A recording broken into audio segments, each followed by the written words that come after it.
What are you doing, Tina? What are you doing, Jenny? We are two women living our best lives in the Black Hills of South Dakota, sharing our stories, laughs, and projects happening in the garage. Whether you're looking for a bit of joy, a spark of creativity, or just a comforting voice, you can find it here. Unicorn! We don't know what we're doing today. Hi. Hi. How are you, Jenny. girls? Hi. Hi. I'm feeling a little green. You told us to roll tape anyways. I know. Yeah. Well, it's been a big week, let's just say, Yeah. at our house. Let's start from the beginning. Oh, gosh. So, well, I think this goes back like a few weeks when Tina figured out that she could haul the skid steer in the dump trailer by herself. And so we went out and saw our friends, Troy and Kelly at Rushmore Equipment, and they are kind enough to help us with heavy equipment needs that we, and by we, I mean Tina, might have on our property. They have like 64 telehandlers or some odd number. Like, it's crazy. They have so much heavy What equipment. the heck is a telehandler? Oh, telehandler? Telehandler. So, like, if you're trying to lift, like, an AC unit up onto the top of a building, those great big booms that it looks like a forklift, but Yeah. on a massive scale, that's a telehandler. Okay. Yeah. They're super fun. Anyway. So anyway, Yeah. let me set the table for Sorry. this, okay? I got squirreled. So It's heavy equipment. we get the skid steer home in the dump trailer, and Tina unloads the skid steer, and she's been on it nonstop. She's built a couple of landscape features with surgeonly precision placed boulders along a boulder wall, and it's looking amazing. It looks beautiful. But sometimes you can't get the boulder exactly where you want it with the skid steer. Yeah. And then we had a just- situation. Most of the time, I'm a safety first person. I really am. Very conscientious about that kind of thing. When it comes to other people, or No, she really is. I really am. I really am fairly risk averse when it comes to, like, I know where the line is to be playful and have fun and do the thing, but then it's like, no, that's not safe. Like, we can't do that. That's not a good idea. Right. So, okay. But I was in the yard. I was by myself, and there was a boulder that was probably not quite 2 foot by 2 foot, like 18 inches by 18 inches. You know, it was a good sized boulder. And the skid steer was like 6 feet away. And I needed to move that boulder. And it was the last one. And I mean, professed laziness kicked in. Instead of walking over to the skid steer and pulling it forward and scooping it with the bucket, I picked it up. And when I picked it up, I was fine. But then I extended my arms and went to, like, gently toss it in the bucket, and my belly button popped. And So for a couple days, she came inside and, she told me, gosh, my belly button really hurts. And, it's middle age. So literally everything hurts at one point or another. So I don't think too much of it. Next day comes around and she's real like, red, man, real hot. look at it. She goes, it's red, it's hot, it really hurts. So I said, let me see it. And so she lets me see it, and I did a quick little exam in the bathroom. Which is to say that she touched it oh no, with just not inside the belly button, because I'm kind of weird about that. Same. But just the surface of my belly, and it nearly sent me through. Like, I had to push her hand away. Like, Yeah. don't touch it anymore. So I immediately say, you have an umbilical hernia, which is to say that when Tina lifted the boulder to put it in the bucket, she ripped a hole like in her. There's like a In my weak spot abs. right there, almost. And She literally got ripped. I did. she did get ripped. So we went in. She went in to see our good friend Trish. doctor. Well, we went to see Trish, right? I went to see Trish. I sent Trish a text on like Wednesday morning, this past Wednesday. I sent her a text at like 5 o'clock in the morning. I said, I think I might have a hernia, or at least that's what Jenny thinks. And she said, can you come in at noon today so I can just do it? It'll take like 3 minutes, literally. And the same thing. Like, she went to touch it and she's like, whoa, that's not good. Like, well, we need to send you to CT. Wow. So down to CT I went, and an hour and a half later they called and they're like, yeah, you have a hernia. We're going to repair it tomorrow. And the reason they wanted to repair it so soon is because there's a risk of bowel perforation when you have an umbilical hernia, and they wanted to make sure that they got it repaired right away. So we started out the week everything fine, and we ended up the week with surgery. What exactly happens in an umbilical hernia? It's basically like you tear a hole in those muscles right there, and it's almost like think of like your abdominal wall, and then basically like your guts can poke out that hole whenever you strain or cough, or it can be, it's painful. And so, yeah, it's a easy repair, pretty simple surgery, easy repair. Easy for them. Easy for them. Yeah. They like shred the muscle on and put all these little stitches on both sides of your belly button and then cinch it together. Yeah. So it doesn't pop out So again. it doesn't pop out again. Yeah. So And you got a supermodel.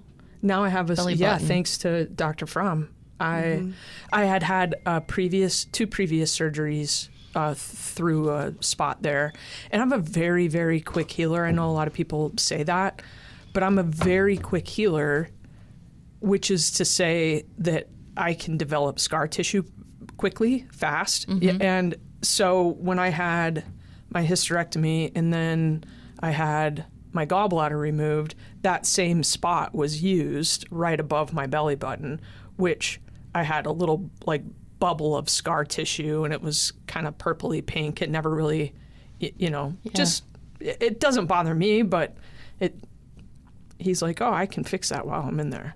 And I was like, okay. Nice. What else can you fix is It was what I like, would have said. Let's just have everybody turn the other way. And like, What exactly are the menu right. of options of things you could fix? right.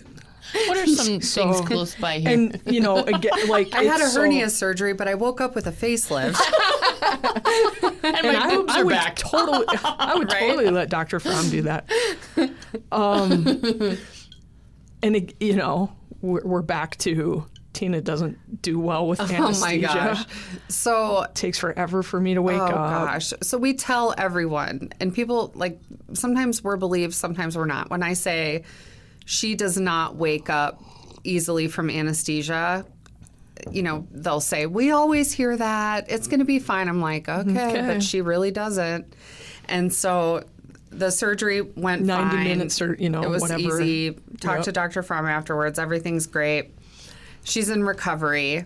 And I just went to the nurse and I said, I'm going to go ahead and go home. And why don't you call me? Excuse me. Call me when she rejoins the land of the living. Because it's going to be a while. And it's like 3:30 in the afternoon. I call her mom. I said, do you think it's okay to run home? And I just want to, take Check care of on the the dogs dogs. and Yeah. whatever. She's Yeah. like, oh, yeah, you got ages, she said. You just got plenty of time. Yeah. She said, her dad and I are going to run over and see her now, and I'll let you know how she is. I said, okay, great. So I go home, and Tina's parents went to see her, which I remember my parents being in the room, like I could hear them, but I cannot open my eyes.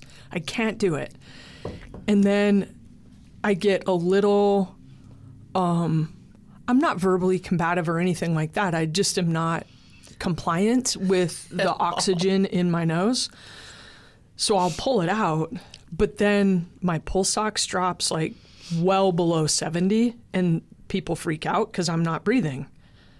And then in they come. So it's this cat and mouse game of... And it's sort of funny because when you catch her with her oxygen off, she's wearing the oxygen over the bridge of her nose. Like she's just pulled it out and put it up here. Or I'll put it on my forehead. I know I can...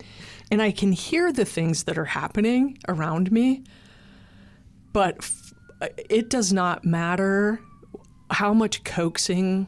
I cannot open my eyes. I can't come out of it. Yeah. Like it just... And they come in and freak out because your heart rate's so low. Right. Yeah. And then I get tired of wearing the pulse ox. Yeah, the thing on my finger. So I take that off. And at one point, I was like, can you just put it someplace else? And my dad, I asked my dad, I was like, can you take this off?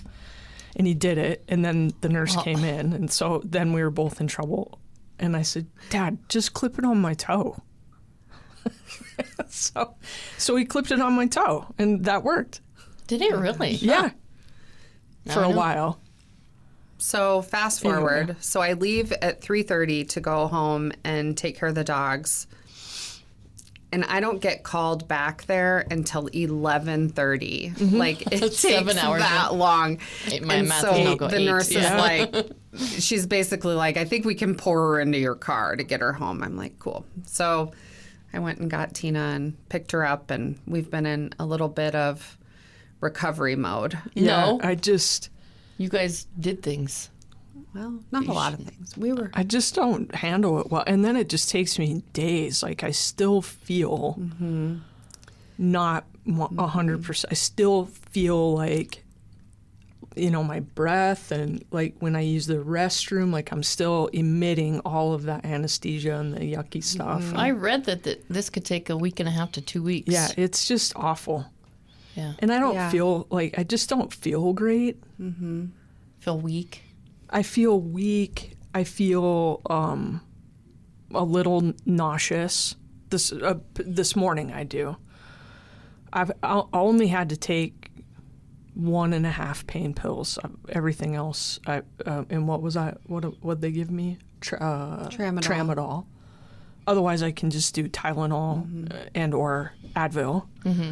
And neither one of us are big. We don't like to take it. Well, I'm in recovery, so I choose not to take narcotics. And so we're really kind of Tylenol and Advil girls. Mm-hmm.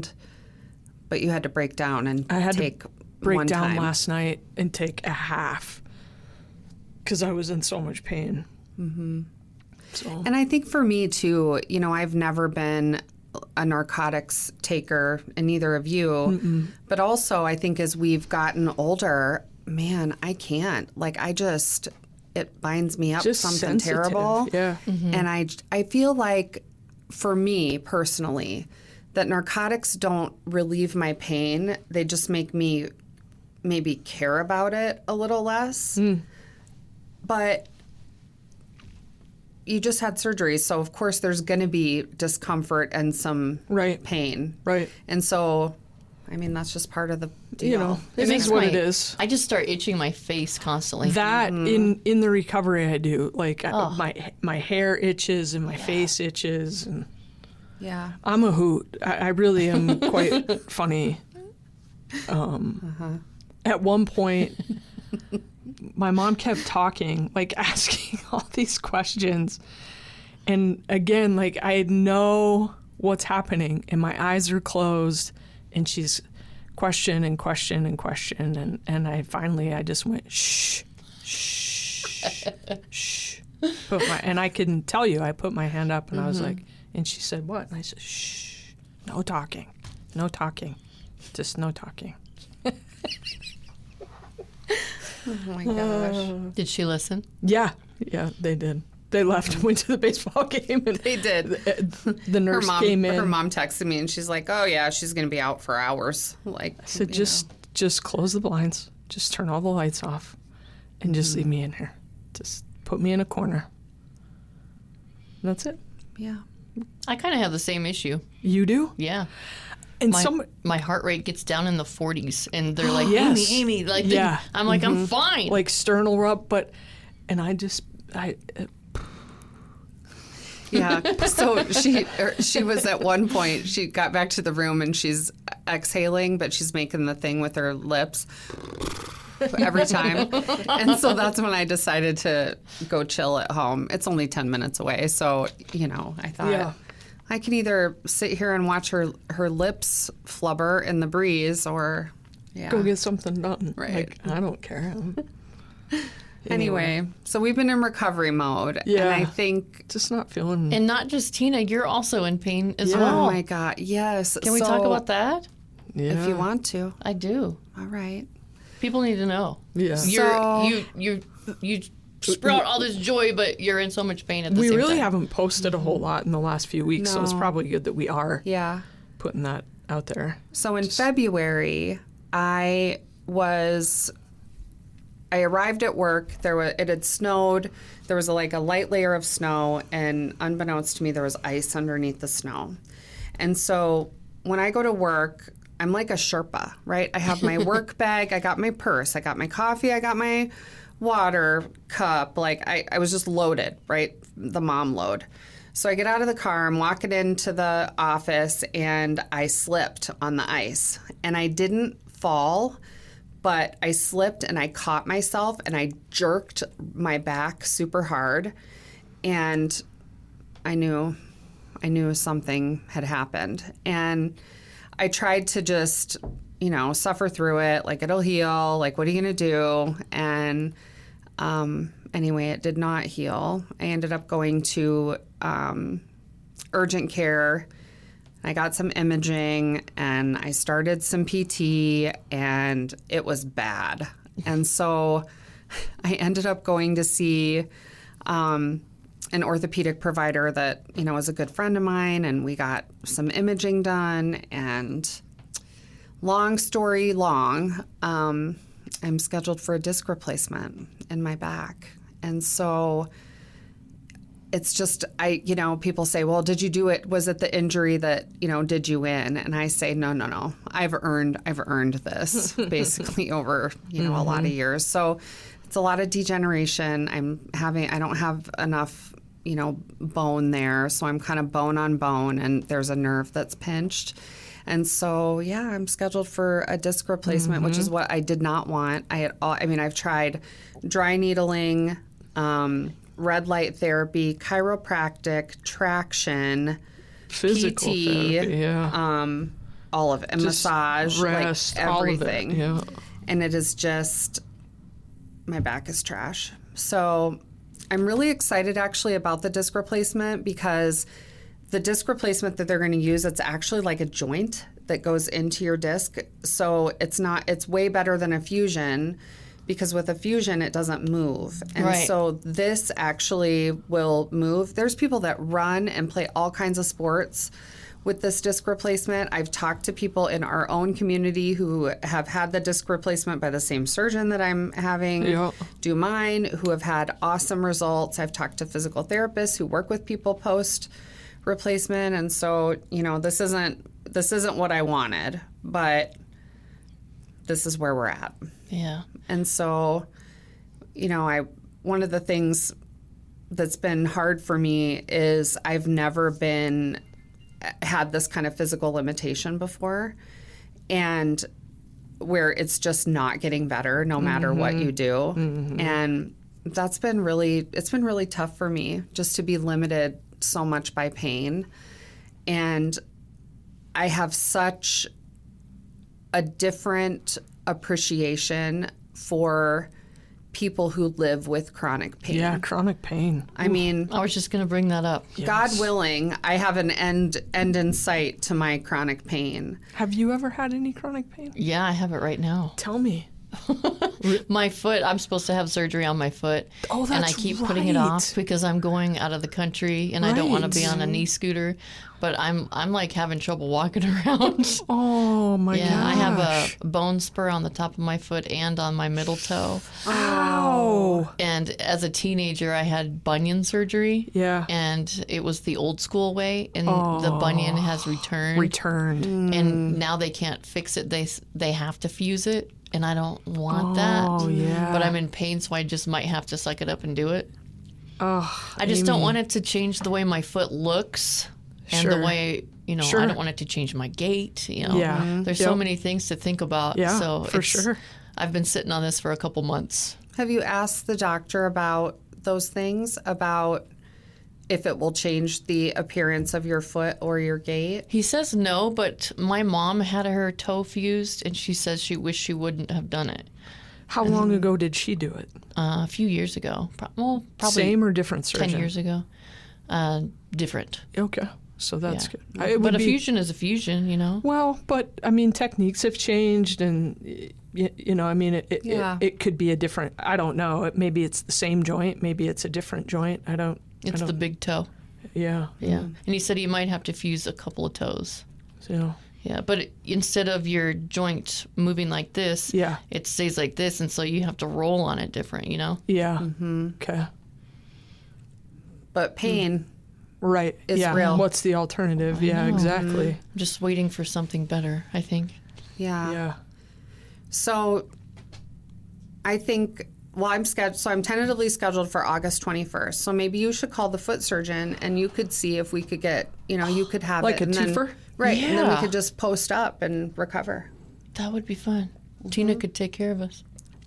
We're going to go to Renee's. I'm not a Oh. great nurse. Why? I am. I am until I'm not.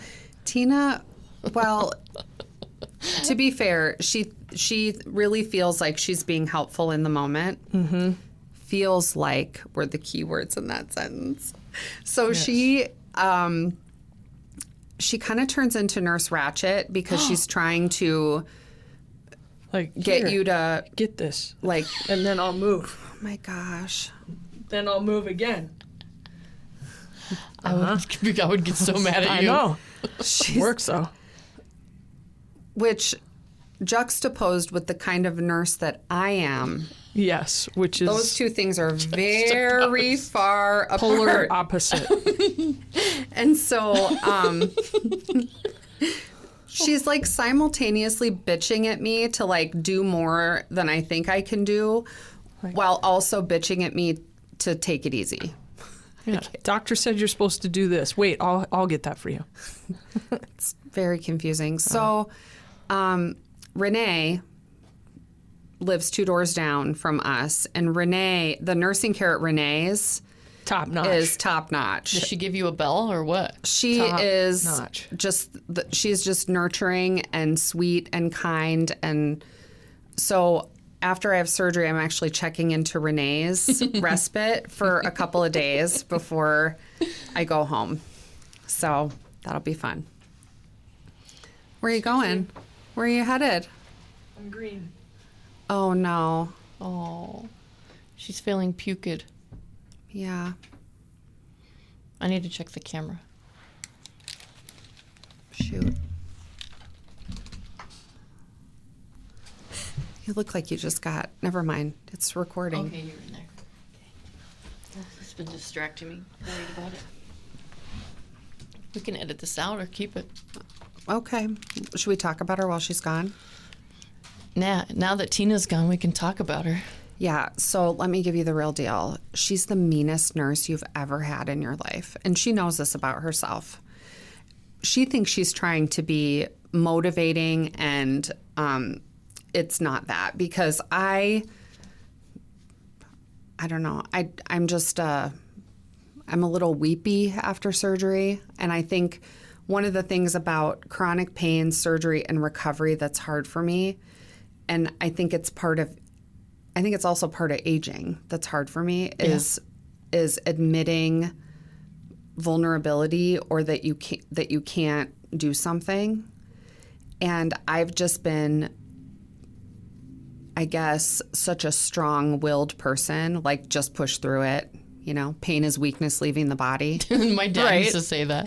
And so this has been a whole different thing because there is no pushing through it. There's something structurally wrong with my body. And that's been so hard for me because pain doesn't take a day off. And for all the people out there who are listening who suffer with chronic pain, my heart goes out to you, and I just have such a deeper respect for people who live with chronic pain, because it's not just like today's Tuesday and I'm in chronic pain. It's that, you know, for people who live with that all the time, it's just this is the 58th Tuesday. I don't remember the last time I wasn't in pain. It seems like I'm always struggling with something on my body. And especially, you know, a few weeks ago we talked about grief. You know, going through the grief, it's like almost it tripled, like the pain in my body tripled because of the and I've kind of researched that a little bit, and they say that you can hold grief in your body. Oh, yeah. And there's ways that you can release it by doing certain stretches and stuff like that, but I've never really attempted, but I'd like to try. We should have somebody as a guest on the pod to talk about chronic pain and chronic pain management, because I've never talked to anybody who does pain management, you know, as their job, and it would be really interesting to hear sort of their take on pain, because I feel like just with my chronic pain, I feel like there's some days where, you know, I live life right now at about a 7, and I don't, and that's just the norm, and it'll go higher than that at certain times or certain days. But it would be interesting to talk to somebody who deals in chronic pain, because I think there's sometimes where I'm not a 7, but I'm just so worn down by being in pain day after day after day. A 7 like a 7 out level of of 10. pain, Yeah, or you're 7 feeling out of 10. 7 is good or bad? Bad. I mean, 10 is the most pain you've ever been in. 1 is no pain at all. Where are you? And so sometimes I think I'm not a 7, but it's all of those days of chronic pain piled on top of each other that maybe a 3 could feel like a 7. Does that make sense? Yeah, it does. Where you're just worn out by it. Mm-hmm. Nice Yeah. of you to rejoin us. You okay? Are you okay? Yeah. Yep. What Just happened? don't feel great. I know, honey. Oh, I'm so sorry. It is what it is. Yeah. Do you have 10 minutes left in you? Yeah, oh yeah, for sure. Yo, yeah. We were just talking about chronic pain. Yeah. And about, you know, the cumulative effect of being in pain day after day after day, and how It's that exhausting. can wear on someone. And Amy was just saying that she feels like she is in some pain every day. Yeah, I don't remember the last time I wasn't hurting. It does. It impacts everything.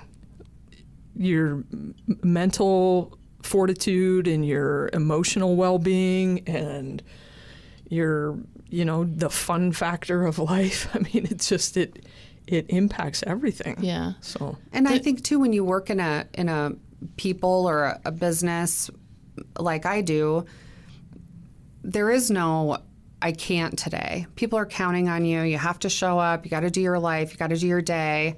yeah. And, you know, sometimes you're just smiling through the pain. Yeah, sometimes you don't even know somebody's in pain. They just hide it. You just, you know, Yeah, whether it's mental or physical. you know Yeah. today that I don't feel well. Yes. We definitely know that. I'm so sorry. It's okay. Do you normally have pain, or is this like, No. because No, you're in I- very good shape, so yeah, I don't have a lot of, which is so odd. If anything, I'll have, you know, my hands hurt just from years of golf and basketball. But I've not knock wood, tap wood, whatever. I've not broken anything. You know, fingers playing basketball, jammed, that kind of stuff, and, you know, shoulder surgery from cycling, but I haven't broken a leg or done anything like that. I was born with, I have a degenerative spine disease called spondylolisthesis. But twice in my life, it has like taken me out. I remember, and it can happen, totally random things. When I was living and working in Connecticut, this is how I found out that I had this degenerative spine disease.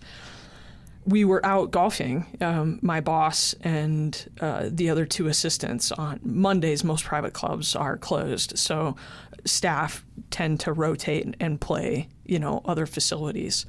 And we were down in Westchester playing Westchester Country Club, and it was like hole 7, and I, make my putt, and I go to bend over and pick my ball up out of the cup, and when I stood back up, boom, down I went, all fours. I had to, I couldn't breathe. Ooh. It totally, you immediately feel nauseous. You can't catch your breath, and there is no position that you can get into that gives you any sort of relief. I literally had to crawl on my hands and knees and get into the footwell of the cart. And so my feet were sticking out of the passenger side, and my hands were up and over Pat's legs, and he drove the cart in, and they put me in the back seat on my back, my feet against the back passenger window, and doctor drove me home. We went back to Connecticut. Dr. Carolyn got me in right away, did scans, and that's when I found out that I had it. And it took me a couple of weeks of rest, ice, heat ice, all the things that you're supposed to do, anti-inflams, pain medication, blah, blah, blah. And probably that would have been in 98. And the last time it went out, it was 2012. So I went all that time with you get a sore back and it's tired. I can feel it at times, and I'll get some sciatic pain, but not like that.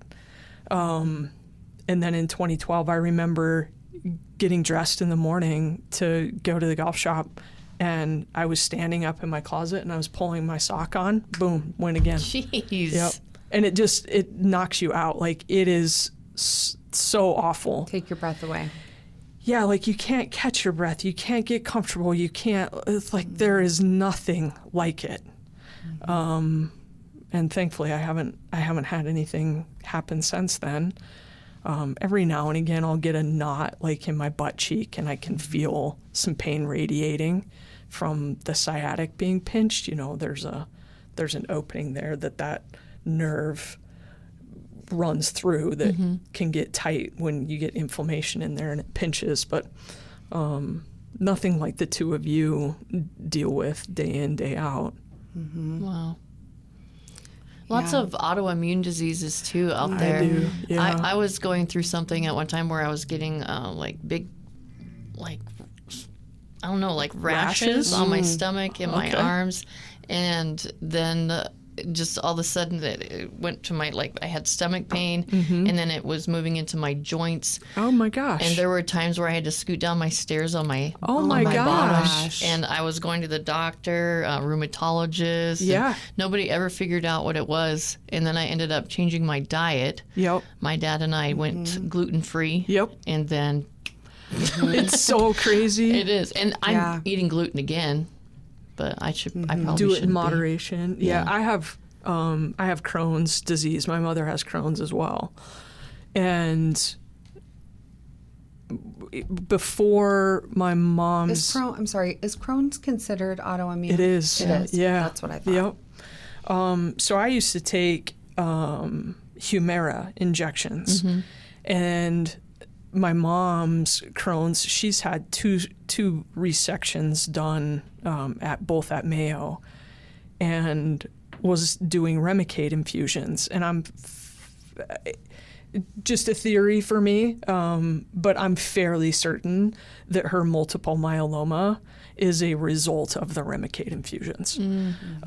So she obviously stopped taking the Remicade infusions when she went through her treatment and stem cell transplant for multiple myeloma, but I also stopped my Humira injections when she was diagnosed, and I've monitored or been able to control through diet, and I do monitor my gluten intake really well, and it has made a huge impact on just overall inflammation. Like even when, Trish was in here, and that's always one of the first things I look at is, my inflammation markers when I have labs done. It's your CRP. The CRP. Oh, and okay. I'm 2.1. It's crazy. It's so good. So yeah. Wow. I am not a 2.1 right now. I don't know what I am. Yeah. So yeah, they'll pull all those labs for you. Ask them to run that, and that is something that people should, in my opinion, you should really start to monitor and have an idea of how much internal, inflammation your body is holding. That's Yeah. interesting. Because that's not healthy. Another have a lot. another thing that I think is important is to get your vitamin levels checked. Yes. So many people don't do that, and I think that the way we fuel our bodies and meeting our vitamin requirements is hugely important too. And it's not a part of standard annual labs, but you can certainly ask for vitamin levels. And when we got our vitamin levels checked, our vitamin D was in the toilet. D, B, I was and just gonna folate say for that. me. Yeah. And for women especially, knowing that the role vitamin D plays in your ability to absorb calcium and what that does to bone health, it's such an easy thing. I mean, Yeah. we take a high dose D once a week. Obviously, check all of this with your own physician, but why wouldn't we want to set our bodies up for success? Yeah. To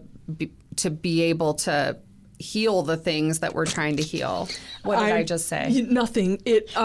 I've been just sitting here like swaying back and forth, chomping at the bit. Yeah. Because we are in the presence of a vitamin borderline expert We are. in this room. I love vitamins. Amy has done so much research. I had her send me like all of the things that she takes. Yeah. And the amount of research that she did. I did not know this about you. Yeah. So I wasn't anything that you did or said. No. I just was being a little kid, and I was like, oh my gosh, I my can't God, I wait can't to wait to share this tell. about Amy. So Yeah.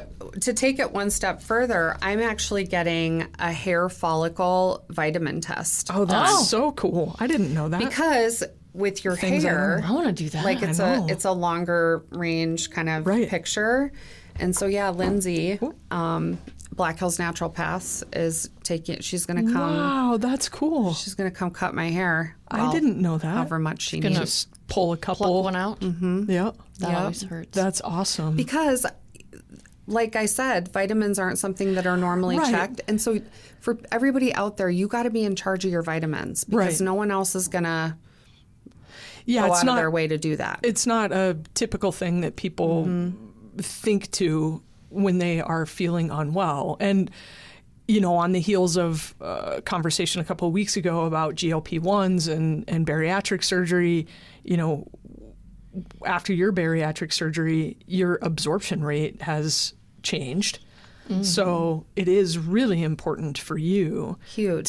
to have regular. I never thought about that. And the kind of surgery I had, which basically, I mean, it was a sleeve, but then I have a reroute in the way my intestines absorb. And so for me, it's extra important because I have a shorter digestive tract than a lot of other people. And so it's something that I do watch really closely. And, one of the things, GLP-1s are miraculous and amazing and all of that. But, one of the things about GLP-1s is it curbs your appetite and your hunger. So therefore, like whatever you are putting in your body becomes extra important because Yeah, it truly is fuel. So anyway, we try to think about that. Yeah. Yeah, it was a really good education for me. Probably 6 months in after starting the GLP-1s, you have all your pre-labs and whatnot, and you're looking at all these things that are wrong. Like, oh my gosh, this is high and this is high, and I've got to address this. And, it's such, for lack of a better way to say it, it's kind of like this negative outlook on your overall health. Like, man, there's a lot of shit wrong with me. Yeah. And when you start to, your body makes the adjustments and really sees the benefits of the GLP-1, at least for me, my experience. And then you run those labs again and you see the disparity of all of those markers. Now it becomes like this thing, like you are striving for, like, it's a game that I play with myself. Oh man, this was this on this. Now, when I get to these labs, I hope it's better than that. It becomes this contest for me. And vitamins I'm 52 years old. Before this year, I had never taken vitamins, not any. Nothing. What vitamins do you take right now, Tina? So I take a multivitamin that Trish has approved, and there's a D and a B complex with folate. Oh, I recommend B. Yep. I do an injection of B every month. Yeah. So this reminds me of something. And do you remember, because I want you to talk about this to everybody listening. Okay. When we were in Medora and you were giving your keynote to those girls, you talked about being an expert on yourself. You got to be the captain of your own ship. Can you share a little bit of those sentiments? I think it doesn't really matter what the subject is. At the end of the day, you are in charge of your own destiny. You're in control of you. And that means that there is a certain amount of free will that can be used for good or for poor decisions.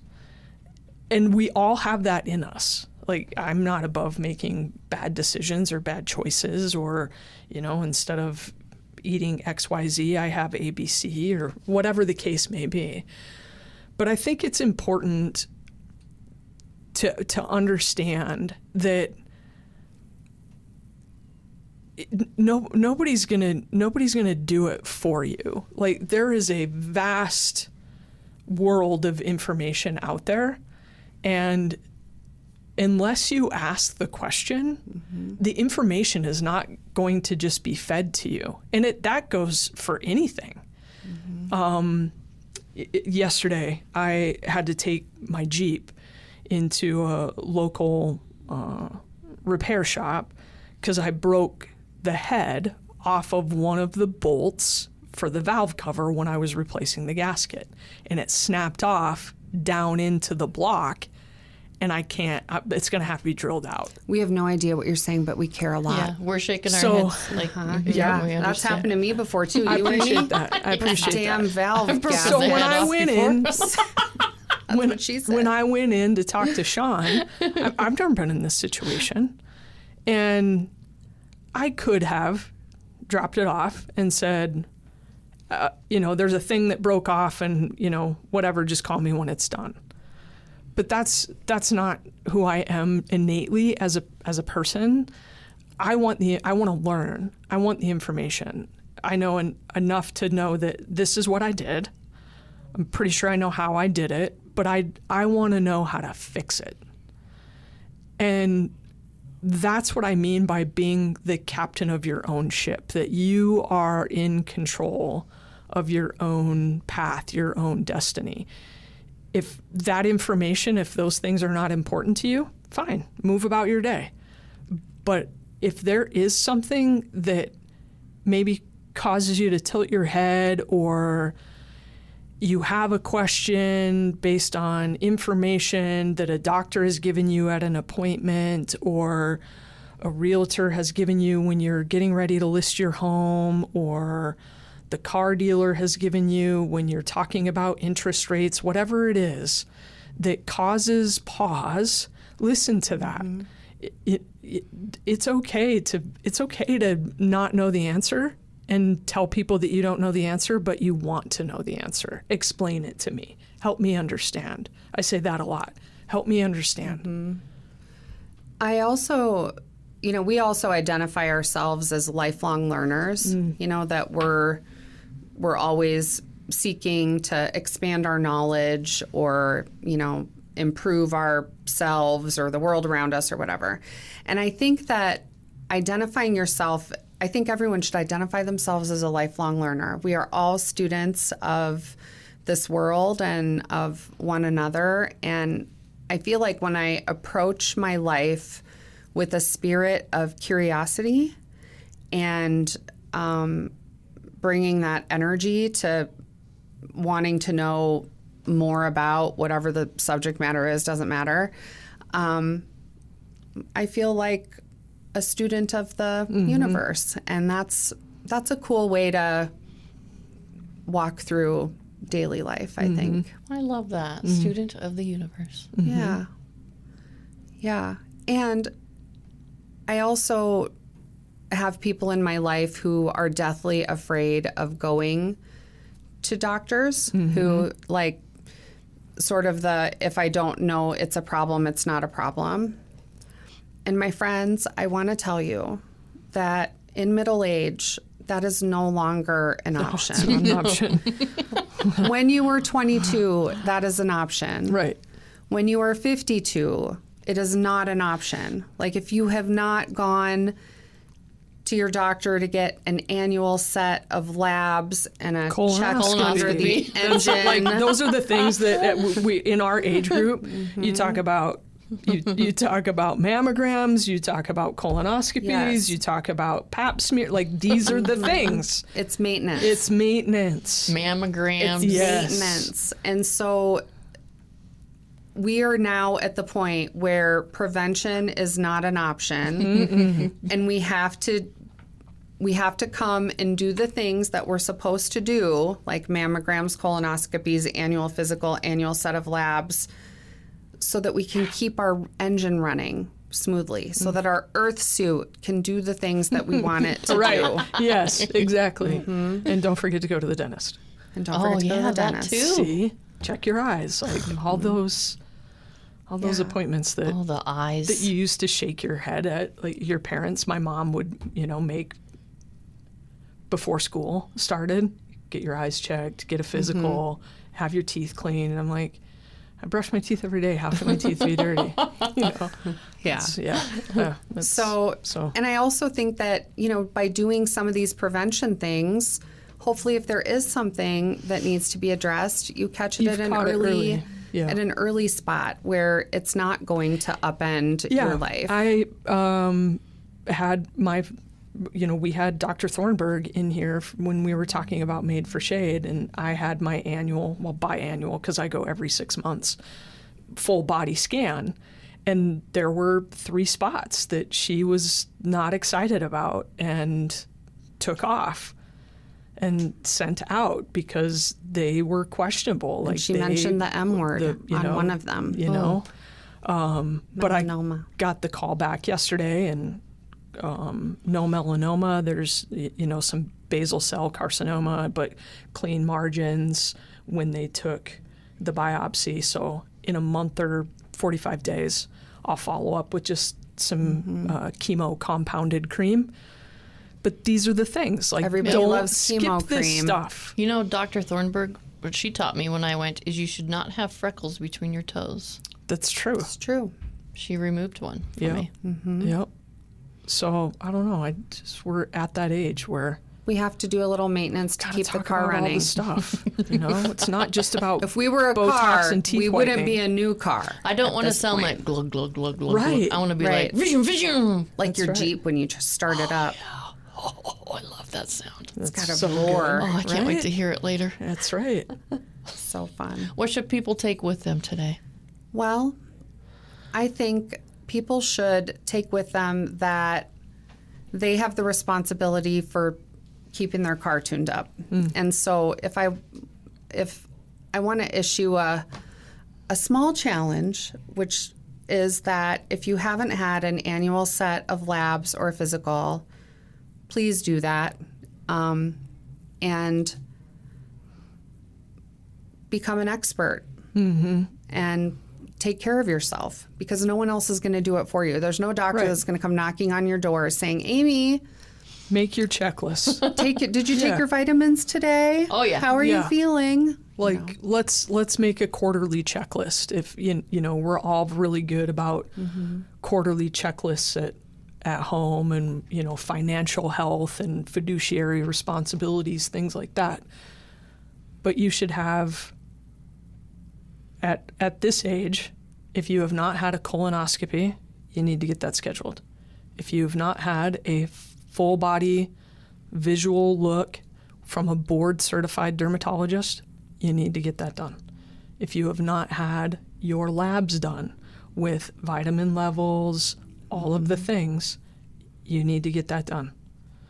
So and if you've not had a mammogram, please, sweet baby Jesus, go do that. That and the colonoscopy are the most important to me. Prevention is everything. Yep. And a pappy. And a PAP, which I always kind of put in line with a mammogram. It's, Right. Yeah. you know, Check those ovaries. women's health. Yeah. Under the hood. What you got going So on? that's the under there? takeaway. And one Oh, look final. at your Scoot down, scoot down, scoot down. Oh my gosh. I could take this in the wrong place. Yeah. All right, where can people send their questions and comments and complaints? Yeah. Questions, info@theunicornprojects.com. Toll-free number 844-605-LIFE or 844-605-5433. And one last takeaway, fun fact to leave you all with. It's 170 days to Christmas. Oh my gosh. She's so excited. I love y'all. Unicorn. Love you. Unicorn.